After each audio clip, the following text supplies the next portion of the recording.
the Chiefs went from being tied at halftime to that game being a murder in like 15 minutes. If the Chiefs play the way they can play, nobody's beating that team.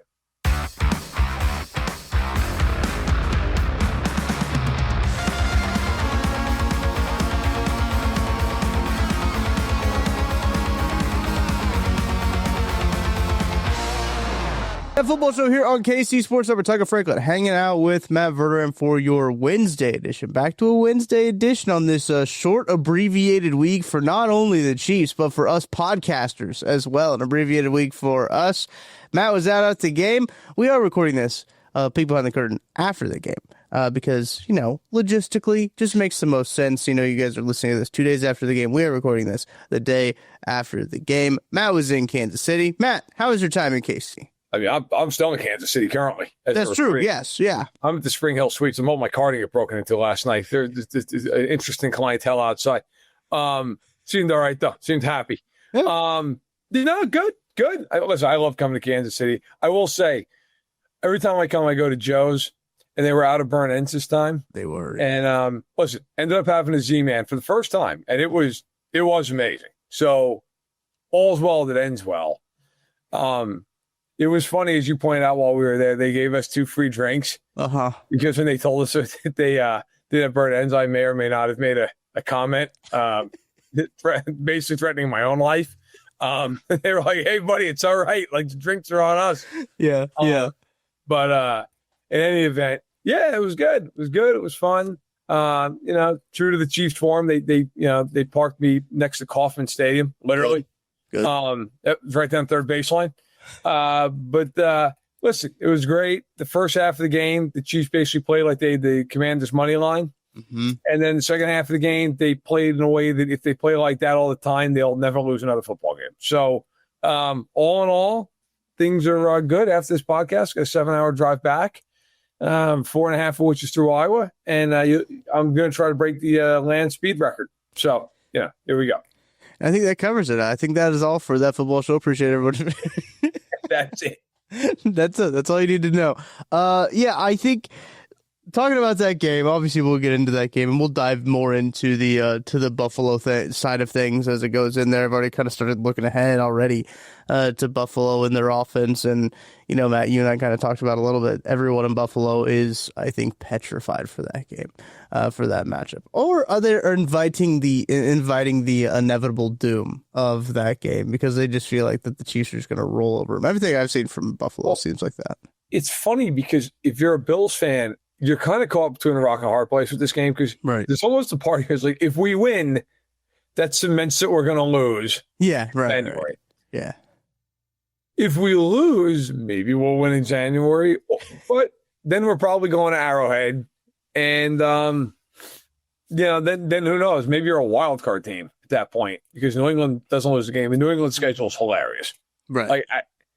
So look, it's one of those games that is like, it's a big game in some ways because you're talking about home field potentially and division battles. So it is a big game. Mm-hmm. On the other hand, it has absolutely no correlation to who the hell is going to win in January, as we've seen time and again. So big regular season game, but I don't like, I guess what I'm saying is I wouldn't take it as a referendum on what's going to happen in 3 months from now. Like, I don't think it has proven time and again that it is not a correlation to what is going to take place in the AFC Championship game, the divisional round. Yep. But yeah, it's huge. It's huge. And the Chiefs are favored in the game. I haven't looked at my walk of 5 minutes before we did this podcast. That's right. Also a peek behind the curtain. I'm assuming the Chiefs went into the game last night against Washington's 1.5 point favorites in the look ahead line to Buffalo. I'd imagine it's still the same. Yeah. You know, so, and it is. So, look, yeah, it's a big game, but it's going to be interesting. And if they play the way they played the second half of that game, Buffalo's going to have a tough time because the Chiefs were beyond dominant in the second half of that football game. Yeah. And Look, the Chiefs in the first half gave the Commanders every opportunity to be in that football game. Oh God. The two interceptions from Patrick Mahomes, one of them obviously it's so funny. He's got two interceptions when hitting Travis Kelce's hands this year, which is one of just like a very Patrick Mahomes stat, basically. And that was a wildly frustrating one. The one to Hollywood Brown was. There's some shared, but I think that ball probably could have been better. And it also could have been like, why are you throwing a back shoulder ball to Hollywood Brown from the 30-yard line? So, like, there's a little bit of like, that's an interesting choice. Yeah. That ball's on Mahomes. And a lot more made a great play. But for sure. He made a great play, but that ball's on Mahomes. The second one, Kelsey's got to catch 10 times out of 10, right through his hands. Yeah. I think that ball was going to Juju too. And I think that he stepped I didn't see that. I thought it was just right to Kelsey. I'll say this: Kelsey ended up bouncing back. And yeah, he did. I mean, he led the team in receiving, 99 yards. 99. By the way, he's on pace for over 1,000 yards. How funny would that be? He's on pace for 1,007 yards. So you got that, and then Rashee Rice, 9 catches, 9 yards, 93 yards, a touchdown, one personal foul that I'm pretty sure was legitimately him trying to throw the ball to the official. I think so too. And then ESPN, you didn't see this because you were at the game, but ESPN did a full-on character assassination after Rashee Rice hit the dude in the head. They said, remember when this guy did all of these horrible things? That's good. Yeah. That's good. It's funny, like, the one play where Mahomes got thrown down like a rag doll by Newton. Right, yeah. In the box, I was sitting next to Jason Reed of ESPN, who I really enjoyed my time with. He was great. We sat there and talked throughout the entire game. And we both instantly were like, oh, that's like a textbook personal foul. Like, Mahomes gave himself up, and Newton just wailed him to the ground. And then, like, I heard, like, the clip of the broadcast afterwards, and Aikman said something like, well, you know, they're going to protect quarterbacks, especially this one. Yeah. It's like, Troy, I got news for you. I grew up in the 90s. I watched you play. If that had happened to you, it would have been a personal foul. Like, right. And listen, I know this is an unpopular thing to say to people in Kansas City. I actually really enjoy Troy Aikman. I think he does a good job. I really do. I think him and Buck do a good job. I actually kind of find it refreshing that Aikman's just like critical of everyone all the time. He got paid and was like, I don't care anymore about what he thinks. He was ready to fight Caleb Williams a couple weeks ago at the 50-yard line. Okay, like, so I also don't think like he's got it out from Mahomes the way some people do. I think he gets frustrated at times. Whatever. The point is, I agree with him that, like, look, there's a lot of soft calls. There's a lot of like, do we really need to call it? Right. That was not one of them. Like, there was no reason for Newton to do what he did. It was just a stupid play. It was a dumb foul. It's an obvious call. So in that regard, I disagree with him. I also think Newton did it because the Commanders roughly gave up 800 yards of offense in the second half of that game. And it was extremely frustrating. What really kind of turned the tides, I think, in that game, obviously halftime helped, but I do think that they got the running game going, and their offense started to think, oh, yeah, we remember how to do this. Once they ran the ball a little bit, I think it settled everyone down. Mahomes was incredible in this game, as we mentioned. He does have the 2 early picks, but he then goes 25 of 34, 299 for 3 touchdowns and a pass rating of 104.9. In the second half of that game, he was just absolutely unbelievable.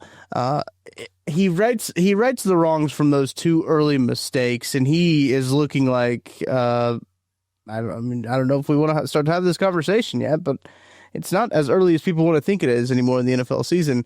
He's starting to look like the MVP. And the way that he's been playing football recently, it is very hard to say that he isn't in the way that the Chiefs have just been rolling.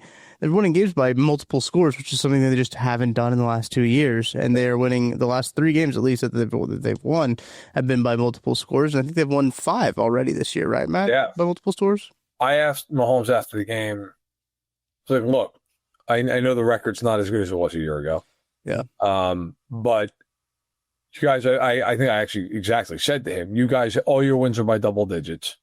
Obviously, you have an offense that's capable of just pulling away quickly. The defense is playing really well. Like, how does that jive for you? Like, how do you feel as the team's kind of coming together? And I it had nothing to do with my question, but I thought he gave a really interesting answer. He was like, yeah, our record's not as good, but this is a lot more fun. Yeah. And I mean, look, like, in one way, like, that's obvious, but in another way, I was like, it's kind of interesting, right? Like, I mean, look, obviously the guy's about winning, but at the same point, it was like, yeah, like last year kind of sucked.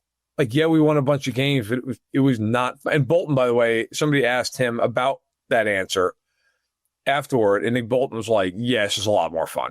Like, this is a lot more fun to play like this, where we're, essentially, I'm paraphrasing, but essentially we're dominating games. And now I went back and looked, like, so right now they have the second best point differential in the league. Only Indianapolis is better. Yeah, it makes sense. They've played nobody. That's also fair. Yeah. And so the Chiefs right now are at a plus 83 point differential. Last year, through the same amount of games where they were undefeated, they were 8-0. Same amount of games, they're plus 56. So they're 5-3. They've lost 3 games, and their point differential is 27 points better than it was.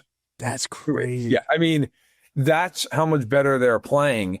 I mean, they have 207 points. The only teams that have more than them are New England has 6 more points than them. Another team's played nobody. And Indy. But what I find really interesting is, like, the one thing that kind of gets lost in all this, they've been, other than the Jacksonville game, they've pretty much been absolutely lockdown dominant defensively since opening that. I mean, they're second in the league in points per game against. Only Houston's better than them. And they're fourth in yards against. Like, they're the only team in the league that they're top 7 in points per game, yards against per game, points against per game. Like, and they're 5-3. Right, yeah. But like, yeah, look, that game last night, my main takeaway, I understand the first half they played like crap. Right. And to your point, Washington had 4 drives to start the game. All 4 of their first drives all got inside Kansas City's 40. That game could have looked a hell of a lot different, but they ended up with an interception, which was a hilarious interception because Deebo Samuel basically just gave it to Mike Dana. By the way, it's first interception of Mike Dana's in life. High school, right. Yeah. And then turnover on downs, and then a turnover on downs that somehow saw Marcus Mariota throw the ball on 4th down, 30 rows deep, which is an interesting choice. He actually played well to his credit. He really did, yeah. And then they scored a touchdown and McLaurin's toe tap. But they had 4 drives inside the 40. They had 7 points. And you kind of like, man, you need more than 7 points out of that to win this game, like a lot more. And then the Chiefs just came out and killed them. And so my main takeaway is, like, look, if the Chiefs play the way they can play, nobody's beating that team. Like, I understand Washington is not that good, and they were obviously without their quarterback. The Chiefs went from being tied at halftime to that game being a murder in like 15 minutes. I mean, it was just like, game's over now. And by the way, it's one of the few times you're not going to get anybody going, well, the refs. That game, how Noah Gray didn't get a pass interference call in the end zone on the first drive in the third quarter. I thought we were going to see 4 flags on that play. Dude was wrapped up. Oh my God. My father texted me, and something I won't repeat, but basically it was like, I am not sure if Noah Gray has agency of his own body at this point after that. Like, what was that? Like, what happened there? Basically, like, they went out dancing. I mean, it was unbelievable. That was unbelievable that wasn't called. And that was one of those things too. Like, that's kind of a key. Like, if they don't score there, because that was 3rd down, so then they went for it on 4th down. They don't score there like that. That is a massive momentum shift. But then Mahomes did what he did all night long, which is buy time, and Kareem Hunt got himself open, and they scored, and that was it. But yeah, man, like, Mahomes last night, I know he threw 2 picks, one of which wasn't his fault. I thought he was absolutely phenomenal in that game. Yeah.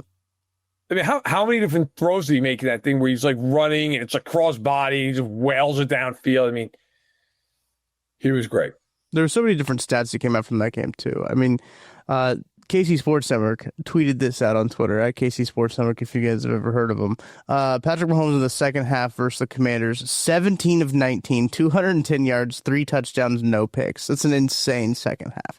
There were so many stats too about just like from like next gen stats about his the data. You mentioned him buying time and being able to just really, that fourth down play was one of those things that when it happened, it was like so perfect that I saw him scramble towards the pylon, and the defense has to say, well, we have to go get him or he'll run it in.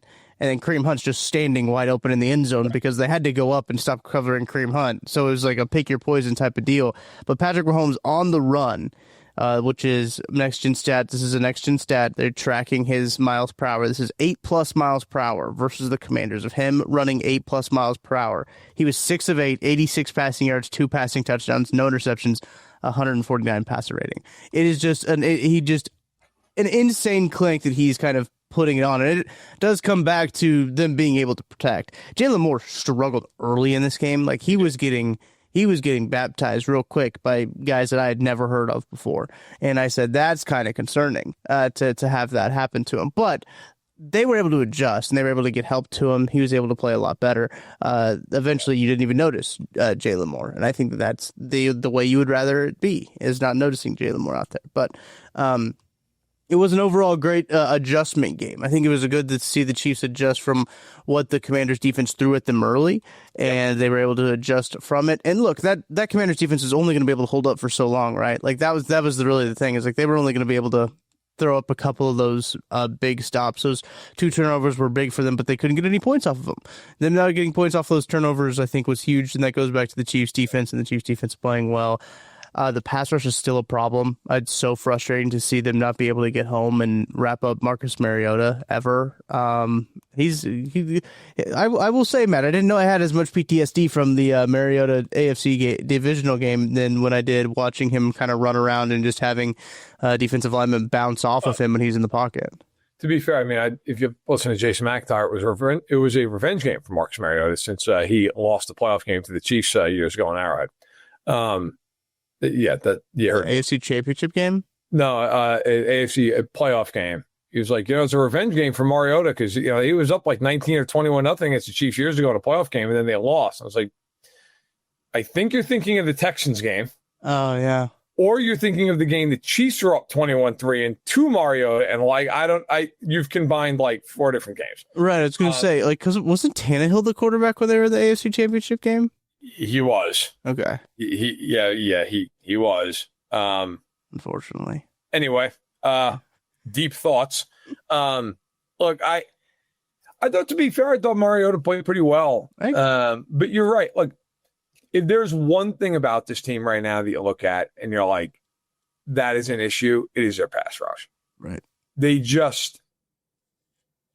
don't get home enough. And they had a few plays in that game where they almost sacked him and Mariota was capable and got away or whatever. But like their pass rush, if there's anything, like we all kind of debated earlier in the year, right? Like, do they need an edge rush? Do they need a running back? To be fair, they're running the hell out of the ball now. I don't think that's a problem. Like, and by the way, I will say this though, man, watching that from up top, if they had a running back who could really hit a hole, bro, they were blowing open like lanes that a truck could fit through. I mean, it was right.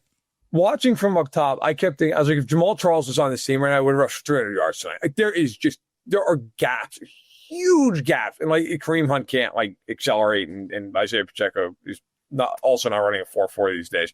But yeah, that's tough. Their running game is enough. Like their running game is like fine. They're top 10 in the league right now running the football. But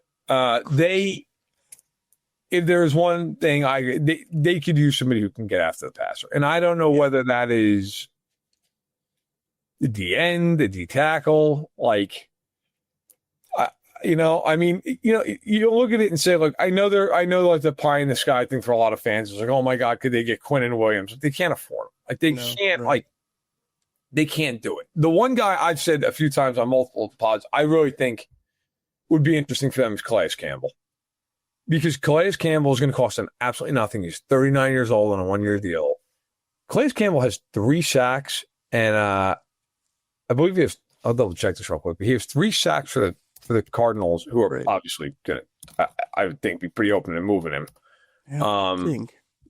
Calais Campbell this year has 3 sacks and has 9 quarterback hits. Like, I got to tell you, I'll take Calais Campbell. And one thing about Calais Campbell, he's been in the league since 1942. he has seen everything. Since the merger. There's no offense he's playing against in a playoff game that he's like, oh, geez, this scheme, I was caught off guard by this. like whoever the coach is, he played against that guy's father.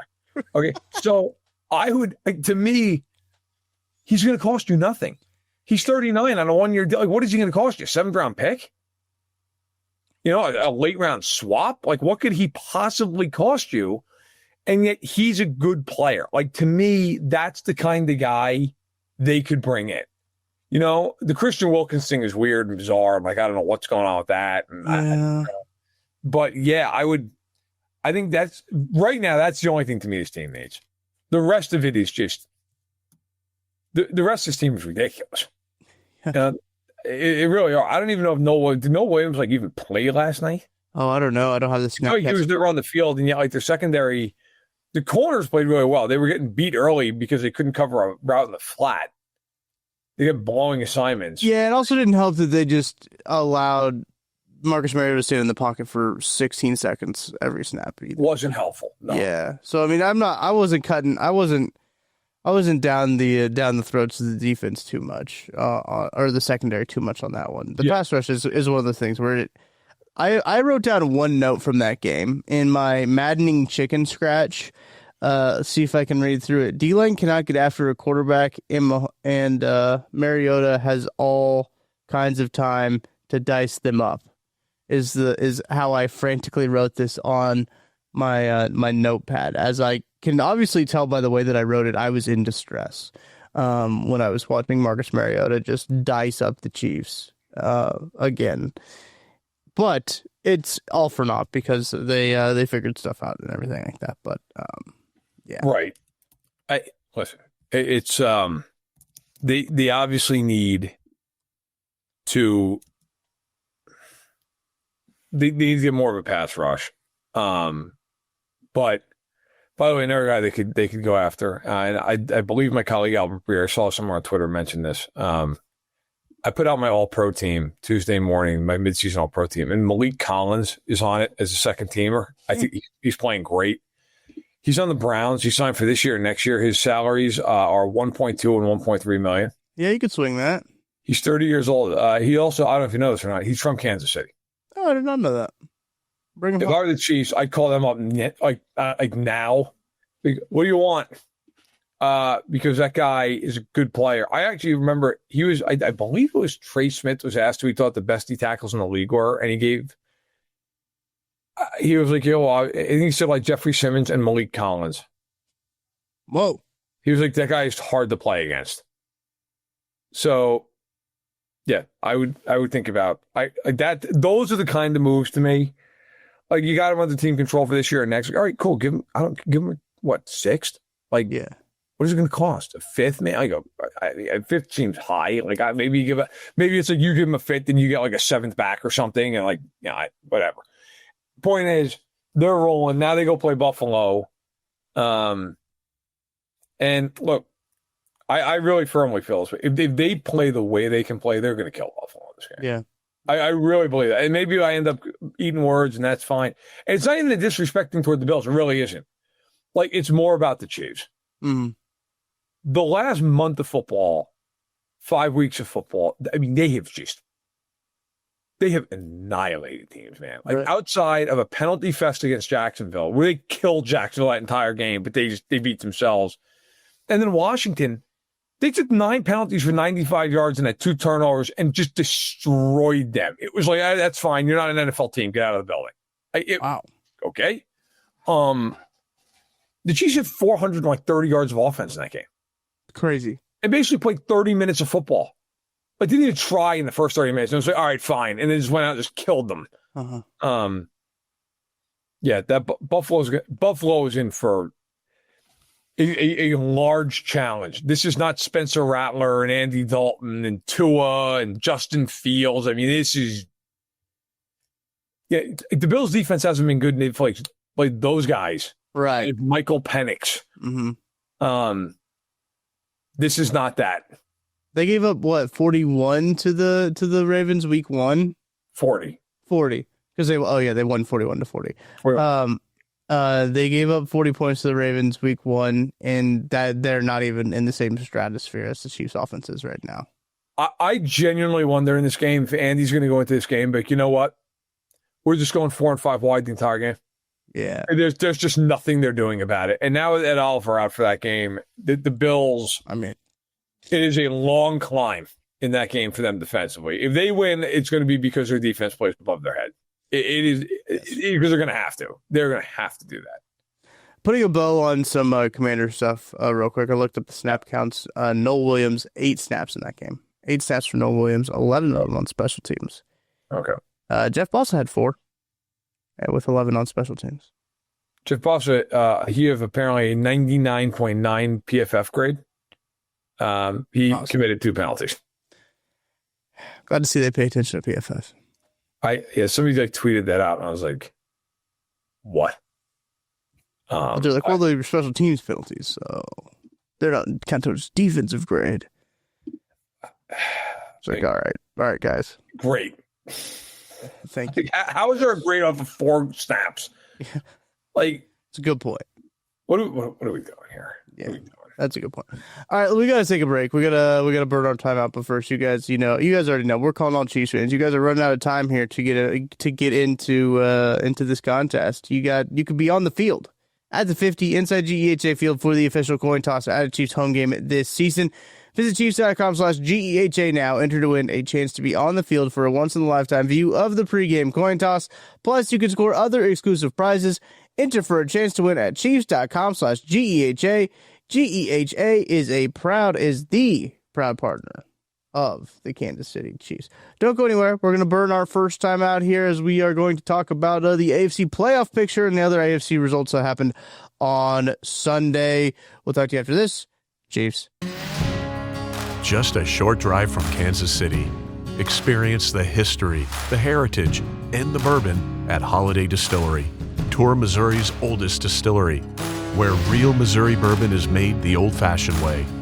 Walk the grounds, taste the tradition, and take home a bottle of something special.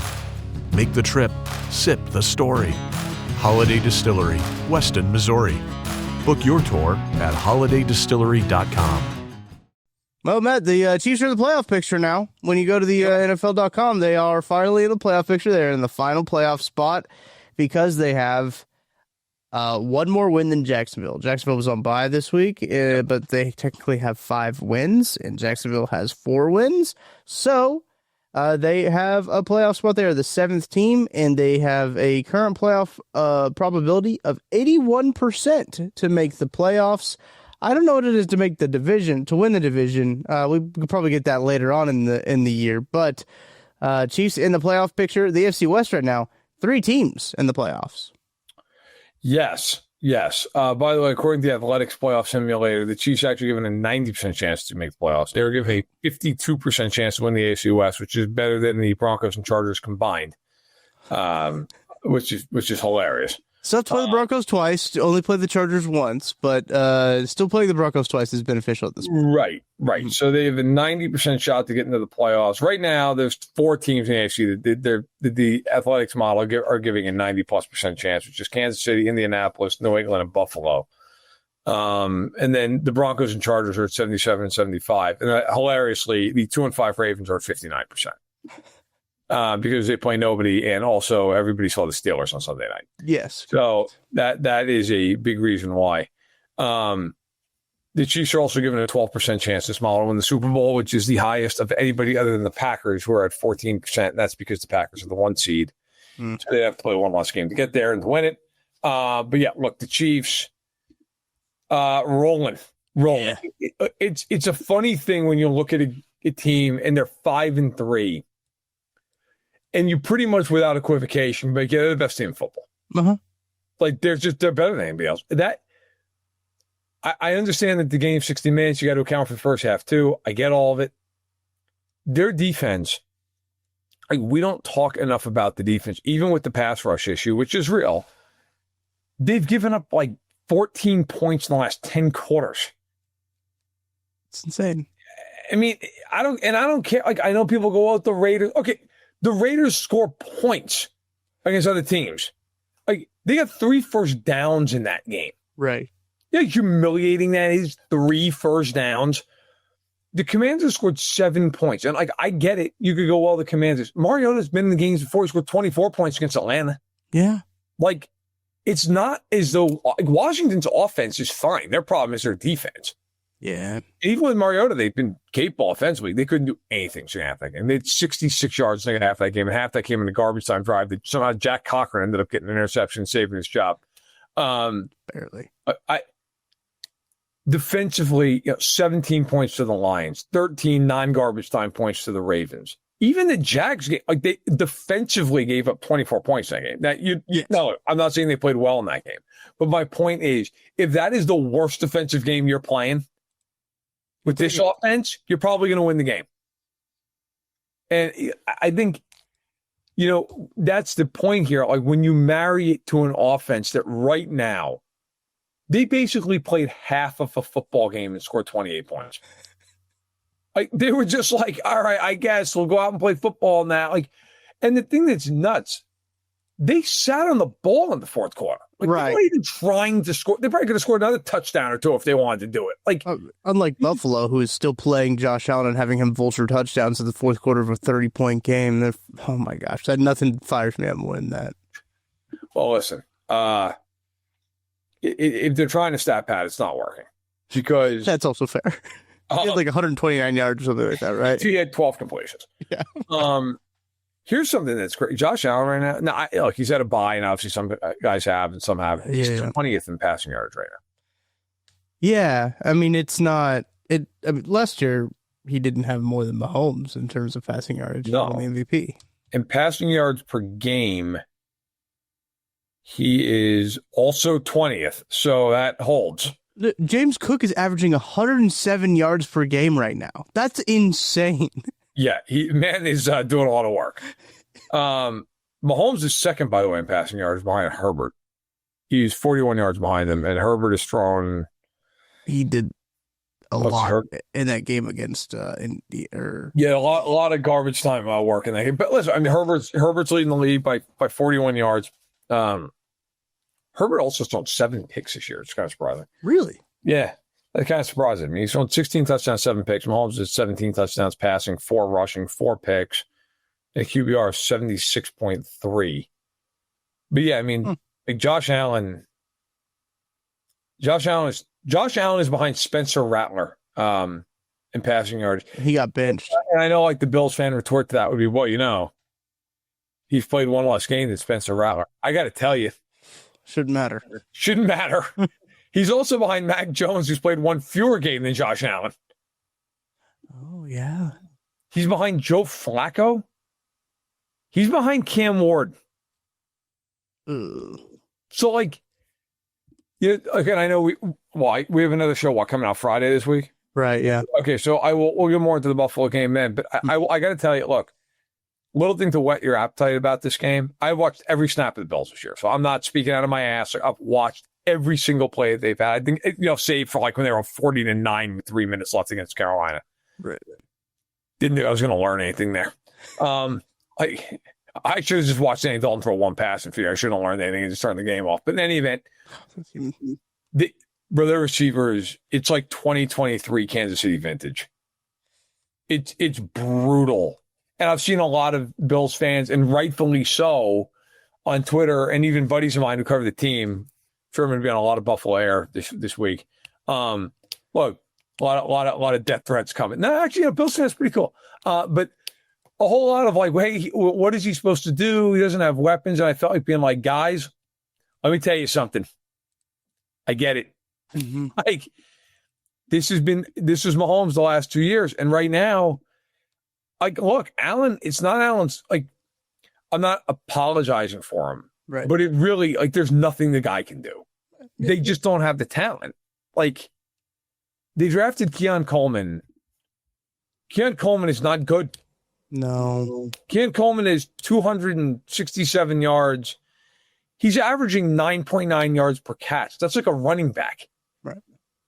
Like, Khalil Shakir is leading them in yardage with 356.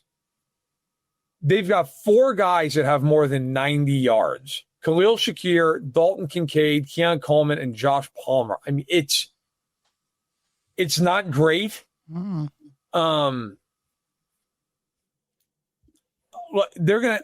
They need to play well defensively on Sunday, or they're in for a very long afternoon. Because I got to tell you, if this turns into Allen's just got to drop back and win the game, as great as he is, they do not want this game to be a shootout. No. They cannot afford this game. They will lose. This game for them has to be like in the 20s. If this game starts getting into that like 30-something realm, Over. people are going to be heading for the exits. Like, they are not equipped to do that against any meaningful team. Like, that's not going to happen. By the way, Xavier Worthy has 233 yards. He'd fit right in with the Bills, and he's played like half the season. Okay. I mean, that's all you need to know. Kelsey's got 474 yards. By the way, Kelsey's leading the Chiefs by a massive margin in yards after catch. Didn't see that coming. No, not at all. What is so crazy about this too, about this Chiefs offense is Kelsey's yards after catch, Juju just making a big play every now and again, right? It's just like all of a sudden you're just like, oh my gosh, there's Juju. I forgot that Juju was on this football team. There he is. That's always very fun to just see a random Juju sighting and appearance. But to echo your kind of sentiment on the Bills, like 100%. Like this offense is humming at a pace it should be. They got to feel good going into this game. They got to feel like that they are in the better spot of the two teams. It'll be interesting. It'll be good. I mean, James Cook is going to be the big one to stop for Kansas City. But yesterday, I actually during the World Series game, while it was going on, I took some time and did a little bit of research into just how the Chiefs have done against running backs. Because anecdotally, you feel like, oh, the Chiefs have done really good against like star running backs, right? Holding star running backs down and not allowing them to be the reason that they get beat.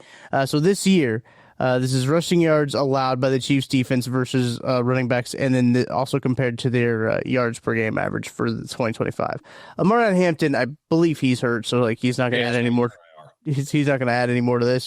48 yards. His season average is 62.8. Saquon, 88 yards in that game. His season average is 64.9. That's because they all hate each other on that team. Cam Scatterbo, he's not going to add any more to his, but he had 60. Unfortunately for old Cam Scatterbo, 51.3 was his average, so just a little bit above his season average, and he got a lot more of a workload in that game than he was going into it. Yes, that was kind of his breakout night. Yes, I think Tyrone Tracy had an injury that game too. He got hurt in that game. Derrick Henry had 42 yards that game. He averages 72.9 yards per game. Yep. ETN had 49. He averages 73.4. Gibbs had 65. He averages 75. Genty had 21, where he averages 63, and Bill Krosky-Merritt had 25, and he averages 53. James Cook, as I mentioned earlier, is averaging 107.6 yards per game. Which is, he just had about 250 against Carolina, so that'll help the old average out. That does bump it up a little bit. Yep. He is leading the league in yards per game right now, and I would assume it's going to be very funny to compare it. I think if you hold him under 100 yards, you should be good. And if you look at the Bills' record, if you hold him under 100 yards, the Bills are, I believe, 1-2 when that happens. So, and they played nobody. Yeah. Look, this is a sentence I never thought I'd say about a Josh Allen football team. Ooh. I would play against them the way the Chiefs play against the Ravens. Oh. I would put everybody down in the box, because if you look at Allen's passing charts, he looks like another guy who the last couple of years did stuff like this and was screamed at as like a yak merchant and like, what happened to the game we love where Mahomes was dinking and dunking because he basically had you and me on the outside? Right. They don't throw the ball down the field. They can't. And again, I am not blaming Josh Allen for it. Like, they have no options. They have nobody. They suck. Like, on the outside, they're a terrible team on the outside. Shakir is the best receiver they have, and Shakir's a nice slot receiver, but that's what he is. Like, he's a possession slot receiver. Mm-hmm. Keon Coleman was drafted to be that big body, get down the field. Not that he ran a 4.6 40, but like he was built to kind of like, hey, go downfield and jump over a guy. He can't. He turns like an 18-wheeler in a parking lot. He can't move. Like, he just Joshua Palmer may not even play in this game. He's hurt. We'll see if he plays. They don't have the weaponry. Like, if I'm Spagnuolo in this game, I'd be like, look, James Cook and Josh Allen are not running in this football game. They're not running. I don't care. I wouldn't even worry about the pass rush. I would literally tell these guys, stay in your lanes, keep him in the pocket, have rush integrity, and we were just going to, look, we're going to play a ton of man in this game because nobody can get open on this team. Like, we're just going to sit in man. I'd spy Allen in this game. I'd probably use Chanel to do it. Maybe I'd use Hicks. And I'd just say, look, I don't care. If James Cook doesn't run the ball effectively in this game, they're losing. They have no ability to throw the ball. I have no fear of them going deep. I'd put a single high safety up every play. I don't care. Who are you throwing to? Keon Coleman and who? Elijah Moore? Right, yeah. Who the hell is getting the football? I don't care. Dalton Kincaid run a 9 route? Like, go nuts. I don't care. And if I'm the Chiefs, I don't care if Shakir and Kincaid have 120 yards between them. I don't care. No one else catches a pass. Right. Yeah. Doesn't matter. I don't care. Like, and if I'm Kansas City, my entire game plan is you are not running the football. You are not going to do it. Yeah. And I don't know if they are successful in curtailing that. I have no idea how Buffalo wins the game. I have no idea what they do because they can't throw. And defensively, like, it's going to be a challenge. I mean, it's a challenge for anybody against Kansas City. Mm-hmm. But, like, Buffalo has, you want to talk about a team that's no pass rush. Go watch the Bills. And I know, Bills fans, I'm sure say, well, they had 7 sacks against Carolina. Buddy, go watch that game. I mean, Carolina sucks. Dalton ran into about 4 of them by himself. The Bills are not going to have a pass rush in this game that's overwhelming. Like, let's put it that way. This is going to come down to them guarding the Chiefs with 2 of the worst safeties I've ever seen. I turned on the game on Sunday when they played Carolina, and Tucker, I swear to God, Jordan Poyer was in the game at safety for them? Yeah. Oh, yeah. I couldn't believe. I was like, oh my, is it the same Jordan Poyer? Oh, yeah. I knew he was on their practice squad. I forgot that, like, because Ratnow, who's on IR for the 80th time in his career, like, they elevated Poyer. Oh, well, I'll tell you, him and Cole Bishop.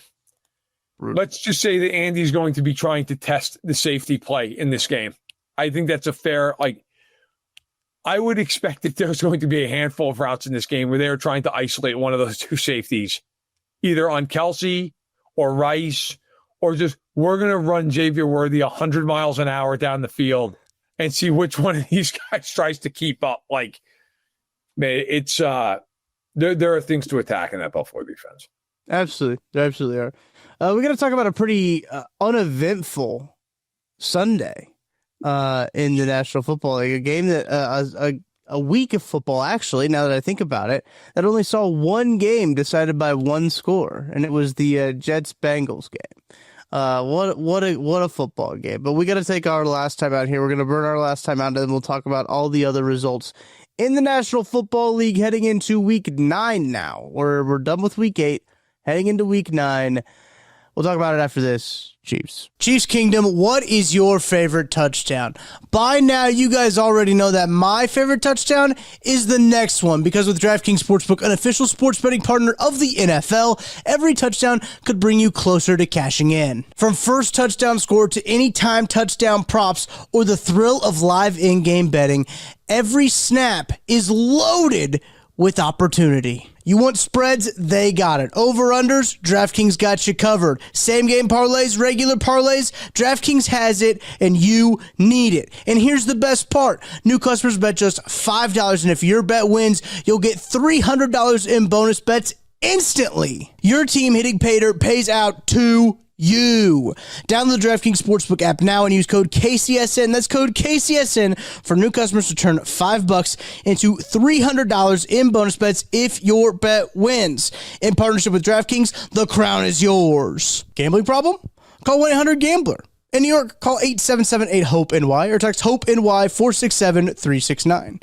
In Connecticut, help is available for problem gambling. Call 888-789-7777 or visit ccpg.org. Please play responsibly. On behalf of Boot Hill Casino and Resort in Kansas, pass-through per wager tax may apply in Illinois. 21 plus age and eligibility varies by jurisdiction. Void in Ontario. Bet must win to receive bonus bets, which expire in 7 days.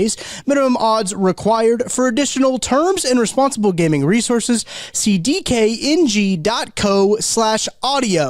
Limited time offer. My name is Terrell Jolly. A lot of people call me TJ, founder and CEO of Integrity Capital Management. So Integrity Capital Management originally started out as a property management firm, but we slowly transitioned to what is described as an incremental development firm that's focused on situational housing. I know most people say affordable, but we believe in creating housing for people that are actually in need and built to the end user. I believe everyone needs a home because when you have home, you have hope. The reality is that when you're building a business, one thing you don't think about is like what a true banking relationship means. And, I had the honor and privilege of meeting Debbie early on in my career when I was just trying to get going. And as a small business, it's really challenging at times because people don't understand the concept or not believe the longevity because you're just getting started. But Debbie was willing to take a chance on me, be patient with me. I almost look at it like a grassroots initiative. She's seen and believe what I'm about. Anybody that's really true about their business and want to get some things done, I would definitely trust hands down Emprise because Deb's team, along with Aaron and Jackie and all the amazing people that work behind the scenes, even from the treasury side, I would say, hey, give them an opportunity because you won't be disappointed and you will actually be in hands that actually somebody care and that will see you from start to finish.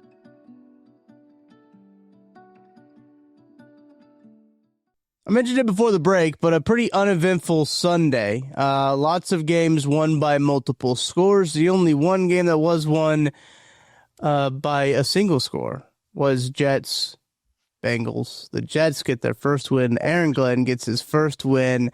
A very hilarious game. You're right, Matt. It was one of those where I was on Sunday. I usually start. This is how I usually start with like as many games on the TVs as I can, right? So I will have the two games that I have the local broadcast for on the single TVs, right? And then I will go quad box on the Sunday ticket on the big TV, and then I can kind of parse down from there, right? I can be like, okay, I don't really care about what the Saints are doing right now. I don't need to watch this football game. And I could just kind of narrow it down to then eventually we're watching solo games. I don't really, we've Matt, you and I have kind of had this conversation about Red Zone. Red Zone's fine and dandy, but like I'd much more rather like be in the flow of a game to watch a game and have the feel of the whole game. So when I was kind of parsing down was as I was gathering all this data, like a good Steve Spagnuolo defense would, right, in the first half, I was gathering all this data and I said, oh man, am I going to be watching Jets-Bengals? Is this the one game I'm going to narrow down to? And it was. It turned out it was fun. It was a good watch. I actually was entertained at the end of that game. Yeah, it's a hilarious game. I don't know how else to put that. I don't know what else to say. Like, it's impossible to do what the Bengals did in that game. Right. The Jets, who the owner came out during the week and was like, we would be decent if our bozo of a quarterback could play football. Which, by the way, Woody Johnson wearing a hat inside, which just drives me nuts in any way. Oh my, it's one of my biggest pet peeves. Like, take off fucking hat. That is, that's right. That's right. As you wear a hat inside. As I wear a hat inside my own home, man. You do what you want. It's your house. But like when people wear a hat out to like a restaurant, there's a scene in The Sopranos about that if you've ever seen it, you know exactly what I'm talking about. But it's everything I want to do to like channel like the inner Tony Soprano that I don't have inside of me, and just like go up to somebody who's basically threatening to kill them for wearing a hat inside. Wow. But Woody Johnson, yes, who as legend has it, once wore a beanie propeller hat to an NFL owners meeting. That's right. Well, went out. I did say legend has it because I wasn't there, but there is a legend and they do have it. He trashes the quarterback. The Bengals then proceed to go out and give up 502 yards of offense to this team, including 23 fourth quarter points. Fields threw for 244. The Jets as a team rushed for 254. Oh my gosh. Yeah. The Jets had 7.2 yards per play. Wow. And this game, by the way, for anyone who missed it, this game was in Cincinnati. Oh, yeah. So Bengals fans got to watch their team die in real time as their playoff hopes not only circled, but then went down the drain. Also, special bonus points if you can name who the hell led the Jets in receiving in this game, as they were without Garrett Wilson. The Jets. Oh, no. I thought you were going to ask me for the Bengals. No, that would be easy. Yeah, it's probably Jamar. Can you name, I'll tell you what. If you can name any of the top 5 guys who caught a pass by yardage in this game, all the credit in the world to you. I don't even know if I know another Jets wide receiver. Oh, I really don't know. 502 yards to this team. Do I know a guy? Do you think that I know one of them? No. Okay, all right. That makes me feel better, I guess. Tyler Johnson. No clue who that is. That's a fake player. Isaiah Davis. Mason Taylor. Okay, I guess should have called rookie Taylor. Tight end. Yeah. Isaiah Williams, Jeremy Ruckert, Arian Smith. Those are the top 6 receivers in this game. They had 502 yards of offense against Bengals. There's no chance 4 of those guys are in the league 3 years from now. No. That's impossible to do that. By the way, Isaiah Davis, who was second leading receiver on the Jets in that game, also rushed for 65 yards. Oh. Dude, it's unreal. I mean, Al Golden. Listen, I like Al. You met with me during my training camp tour. Super nice guy. Yeah. Might have to go after that game. Well, to be fair, he was never, ever, ever an NFL defensive coordinator before this. So No, he wasn't. And sometimes it shows. But God bless. Yeah, that game was very funny. And you know me, I'm always rooting for the funniest outcome possible. And that was the funniest outcome possible. For them to give up a touchdown. Was it 4th down? Was it 4th down when they gave up that touchdown? I don't know if it was 4th down or not, but they gave it up and then they got the ball back in time to do something and then they just did nothing. No, they just shit down their pants is really what they did. Just right down their leg. I mean, it was just like Joe Flacco ran into the tunnel before the last play that the Jets won because he's apparently hurt now too. So Jake Browning might ride again. So we might get Jake Browning again, or maybe they're just you know what? Let's just go with the Wildcat. Yeah, Mike White. Well, Mike White's not on their team anymore, but he was. By the way, I appreciate the Rashee Rice Xavier Worthy Wildcat package that we got to see. Oh, dude, it was so sick. And after the game, Rice was asked about it. He's like, man, it's got to be the quarterback, got to be Pat Mahomes back there, loving it. And then Mahomes was asked about it, and he was like, yeah, Rashee thinks he's a quarterback. I've seen him throw a football. We're just going to keep him on the outside. It's yeah. Never forget when Kelsey had his moment of glory. Right. Against the Giants 10 years ago. He just reared back and just launched a ball as far as he possibly could, and it was picked off by 3 different players. We talked about this on the postgame show. Do you think that was a read? Do you think Rashee was supposed to read? Well, listen. Or do you think it was a straight keep? He was absolutely supposed to read, but anytime, and I don't blame this, anytime a guy who's a receiver, they've even had Kelsey do this a couple times in his career, nobody's giving that ball. Yeah, I mean, they're straight keeping. There's no world where, if it's a running back, that's one thing. They might give it because, they carry the ball up. Bro, there's no chance. Xavier Worthy would have walked in the end zone on that play. Okay? And Rashee Rice, I love, he told us after the game, he's yeah, I'm reading the DN there. I'm bro, you are so full of shit.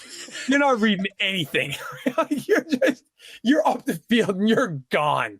And I don't blame you. Yeah. It's your moment of glory there, cool, whatever. But and of course they rolled it a touchdown, and he was correctly rolled. It's a half-yard shot. Yeah. It was.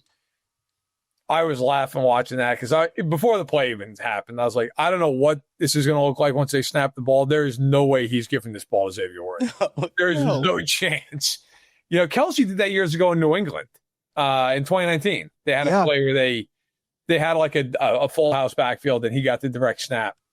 I remember thinking like, yeah, he's come hell or high water. There's no way he's handing this ball off to whoever the fuck's back there with him. No chance. No chance. Yeah. So that was a fun play.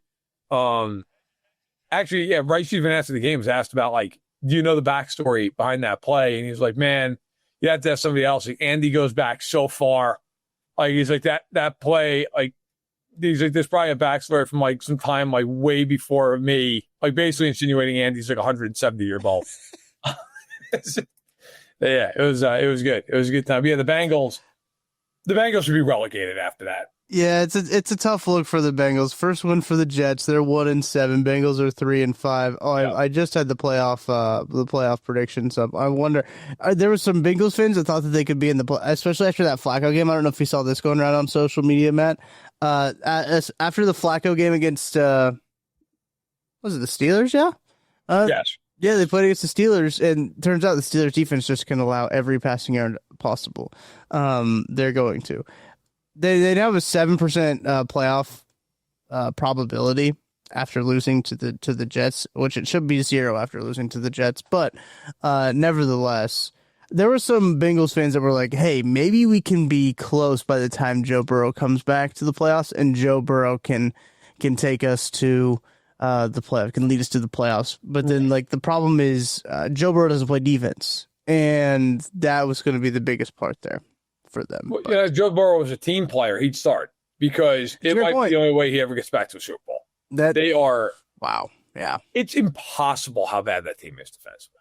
And I understand we all expected them to suck defensively. Like this isn't exactly stunning news that they're not good defensively, but it's 39 points to the Jets. Are you kidding me? That's a month for the Jets. Like that is impossible. How are you giving up 39 points to this team? Oh, my God. The Jets' point totals prior to this over the last, 4 games had been 6, 11, 22 against the Cowboys, which, adjusted is -8. Yeah. And 21 against the Dolphins, which, again, adjusted is also, -7 or 8. I mean, they do nothing offensively. And the Bengals are like, watch this. Yeah. There's 502 yards worth of offense. I mean, just, oh, my God, just rancid football. Just insane. Yeah, like I mentioned, there were no other close games. Dolphins beat the Falcons 34-10. I mean, Bills beat the Panthers 40-9.